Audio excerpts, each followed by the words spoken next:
Hello दोस्तों, नमस्कार। मैं कनक दोस्त से आपका होस्ट एंड दोस्त इस पॉडकास्ट पे आपका स्वागत करता हूँ। राजू और चोरी, भला कौन इस बात पर यकीन कर सकता है? या तो असंभव से भी बढ़कर असंभव लगती है बात, एकदम बेतुकी, नामुमकिन। अगर कल तक कोई यह बात कहता तो राजू के दोस्त इस पर यकीन करना तो दूर, उल्टा झगड़ने लगते। पर आज जो अपनी आंखों से देखा, भला उस पर यकीन कैसे न करे। राजू पूरी क्लास के आगे पसीने पसीने खड़ा था। उसकी टांगे कांप रही थी। घबराहट के मारे सही शब्द तक उसके मुंह से नहीं निकल पा रहे थे। सॉरी सॉरी मैडम कह के बस यही शब्द उसके मुंह से निकले।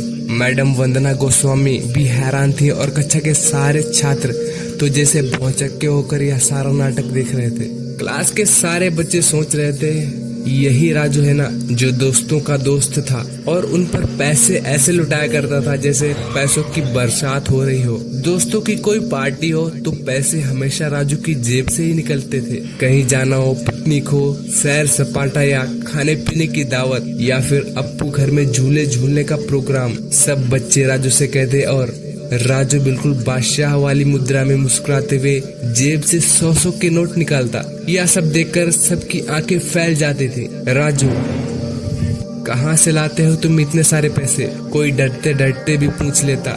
मेरे पापा देते हैं, वे मुझे बहुत प्यार करते हैं। राजू सिर झटक कर कहता तो सबकी आंखों में हैरानी भर जाती। वही राजू आज पकड़ा गया चोरी की शिकायत में। कोई भी इस बात पर यकीन नहीं करना चाहता था, पर यकीन भला कैसे न करता। सच तो आखिर सच ही था। राजू ने अनुराग का कीमती कलर बॉक्स चुराया था और उसकी चोरी पकड़ ली गई थी। राजू चोर क्यों, किस लिए? लेकिन इस सवाल का जवाब अभी तक किसी को नहीं मिला। असल में राजू के पिता राकेश महाजन शहर के जाने माने वकील थे। वे राजू को बहुत प्यार करते थे, उसे किसी बात की कभी कमी नहीं होने देते थे। इधर राजू ने अपनी कोई इच्छा प्रकट की और उधर उसके पापा ने 100 के नोट उसके हाथों पर रख दिए। जाओ बेटा, जाकर बाजार से ले आओ। लिहाजा रामू के पास इतने अच्छे चाबी वाले खिलौने थे उतने किसी के पास नहीं थे। राजू के पास जितनी कीमती साइकिल थी वैसी किसी के पास नहीं थी। हंसते खरगोश के वाला कार्टून, राजू का स्कूल का बस्ता जितना खूबसूरत था वैसा किसी और बच्चे का नहीं था। राजू शान से अपने दोस्तों को दिखाता और ऐठ कर कहता, है कोई जो मेरा मुकाबला कर सके? मगर ऐसी ऐठ न जाने कब राजू को चोरी सिखा दी और धीरे धीरे यह आदत पक्की होती गई। जब राजू चाहता भी तो उससे वह बच नहीं सकता था।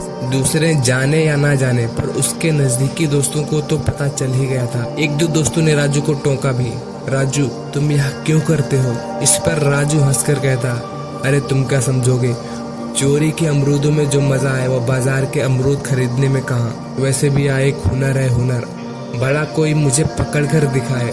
अजीब बात यह थी कि राजू अपनी किसी जरूरत के लिए चोरी नहीं करता था, ना वह कभी पैसे चुराया करता था। वह केवल चीज चुराया करता था, किसी की बढ़िया रबड़ हो या रंगीन पेंसिल, खूबसूरत कलर बॉक्स या कीमती पेन या किसी की अच्छी जिल्द वाली किताब। जो भी अच्छी उसे लगता यह चीज तो मेरे पास होनी चाहिए। उसे फौरन लिए बगैर वह रह नहीं पाता था और किसी दूसरे की चीज लेने का एक ही तरीका था सिर्फ, और वह था चोरी। राजू शहर के सबसे अमीर वकील राकेश महाजन का बेटा था, इसलिए उस पर कोई शक भी नहीं कर पाता था। पहले तो राजू के लिए चोरी एक शौक जैसी चीज थी, पर धीरे धीरे वह उसकी आदत बन गई। अब तो यह आदत इतनी पक्की हो चुकी थी कि किसी को कोई चीज अच्छी देखकर राजू के मन में फौरन उसे चुराने की इच्छा होने लगती थी। वह मन को रोकना चाहता था तो वह उसे रोक भी नहीं पाता था। फिर एक बात और थी, कभी किसी को चिढ़ाने या सताने की इच्छा उसके मन में होती, कभी किसी से बदला लेने की बेचैनी वह महसूस करता, तो उसके पास एक ही तरीका था, वह उसकी कोई कीमती चीज उड़ा लेता था। वह उसे परेशान देखकर, तड़पते देखकर तो मन में बहुत ही खुश होता।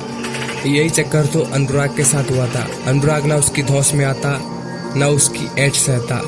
एक दो बार राजू ने अपने सैर सपाटे और खाने पीने की पार्टी में अनुराग को बुलाया, पर अनुराग ने विनम्रता से मना कर दिया। बोला, बिना मम्मी पापा को बताए मैं कहीं नहीं जा सकता। फिर अनुराग गंभीर लड़का भी था। राजू की घटिया बात और घटिया मजाक उसे पसंद नहीं थे। राजू की अकड़ तो उसे बहुत ही बुरी लगती थी। वह राजू से जानबूझकर दूर रहता था। इस पर राजू और भी चिढ़ गया। उसने सोचा, क्लास में यही एक लड़का है जो मेरा रौब नहीं मानता। कभी ऐसा पाठ पढ़ाऊंगा बच्चों की याद रखोगे। बहुत दिनों से राजू मौके की तलाश में था। आखिर एक दिन उसे मौका मिल ही गया। हुआ यूं कि उस दिन अनुराग एक बढ़िया कलर बॉक्स लेकर आया। उसके इंग्लैंड वाले चाचा उसके लिए लंदन से कलर बॉक्स लेकर आए थे। आर्ट के पीरियड में अनुराग ने वही कलर बॉक्स निकाला और खूब तल्लीन होकर रंग भर रहा था। पर राजू की हालत विचित्र थी। उसकी निगाह उस कलर बॉक्स पर पड़ चुकी थी और उसने उसी क्षण यह निश्चय कर लिया कि जैसे भी हो अनुराग को यह कीमती कलर बॉक्स तो उड़ाना ही है। इंटरवल में अनुराग जब पानी पीने गया, राजू ने मौका देकर सबसे निगाह बचाते हुए उसके कलर बस्ते से निकाल लिया। उसके बाद वह चुपचाप अपनी जगह पर आकर बैठ गया। किंतु अनुराग के दोस्तों ने यह करते देख लिया। उसे बहुत दिनों से राजू पर क्लास की चीजें चुराने का शक था। संकोच के मारे कह नहीं पाता था, लेकिन उसे जो देखा उसने सब कुछ साफ कर दिया। वह समझ गया क्लास के सारे बच्चों की चीज एक एक करके क्यों गायब होती है। यही चोर है, यही राजू चोर। उसने कागज पर लिखा और उसे मोड़कर अनुराग की ओर बढ़ा दिया। अनुराग ने पढ़ा तो उसे बहुत दुख हुआ और बहुत गुस्सा भी आया। 5वें पीरियड के बाद अनुराग और विपिन मिलकर राजू के पास गए और उससे कलर बॉक्स वापस कर देने के लिए कहा। सुनते ही राजू की भौहों में बाल पड़ गए। गुस्से से घोंसा तानकर पैर पटकते हुए बोला, क्या बात करते हो? कैसा कलर बॉक्स? मैंने कोई कलर बॉक्स नहीं लिया। मुझ पर झूठा इल्जाम लगाया तो अच्छा नहीं होगा। इतने में मैडम वंदना गोस्वामी आ गए। 6ठा पीरियड उन्हीं का था। क्लास टीचर भी वही थी। अनुराग को उन्होंने कभी किसी से झगड़ते नहीं देखा, पर आज जोर जोर से बोलते सुना तो पूछा, क्या हुआ अनुराग? अनुराग ने सारी बात कह सुनाई। फिर विपिन ने कहा, हाँ मैडम, अनुराग बिल्कुल ठीक कह रहा है। मैंने खुद अपनी आंखों से राजू को चोरी करते हुए देखा है। मैडम ने राजू से कहा, लाओ अपना बस्ता मुझे दिखाओ। राजू गुस्से में आग बबूला था। बोला, नहीं मैडम, हम कोई चोर नहीं, हम क्यों दिखाएं बस्ता? तुम चोर हो या नहीं इसका फैसला करना है, लाओ बैग मुझे दिखाओ। कहकर मैडम ने उसका बैग पकड़ा और देखने लगी। बैग के भीतर वाली जेब में कलर बॉक्स पड़ा था। मैडम ने कलर बॉक्स निकालकर अनुराग को दिखाते हुए कहा, क्या यही है तुम्हारा कलर बॉक्स? हाँ मैडम, यही है। मेरे चाचा इंग्लैंड से लाए थे। इस पर लिखा है मेड इन इंग्लैंड। मुझे जन्मदिन पर उन्होंने यह उपहार दिया था। क्यों राजू, अब क्या कहते हो? मैडम ने राजू की ओर देखा तो घबराहट के मारे उसके मुंह से एक शब्द भी नहीं निकला। ठीक है, क्लास के सारे बच्चों के सामने आकर खड़े हो जाओ ब्लैक बोर्ड के पास, ताकि सब अच्छी तरह से चोर के शक्ल देख सकें। यह कहकर मैडम वंदना गोस्वामी अंग्रेजी का पाठ पढ़ाने लगी। उधर ब्लैक बोर्ड के पास खड़े राजू की क्लास के सब बच्चे हैरानी भरी नजरों से देख रहे थे। राजू की टांगें कांप रही थी। वह सिर नीचे किए खड़ा था और घबराहट के मारे उसके पूरे शरीर से पसीना छूट रहा था। पीरियड खत्म होने के बाद मैडम ने राजू की ओर देखा, पूछा, अपनी गलती मानते हो राजू, या तुम्हारे पापा को शिकायत लिखकर भेजूं?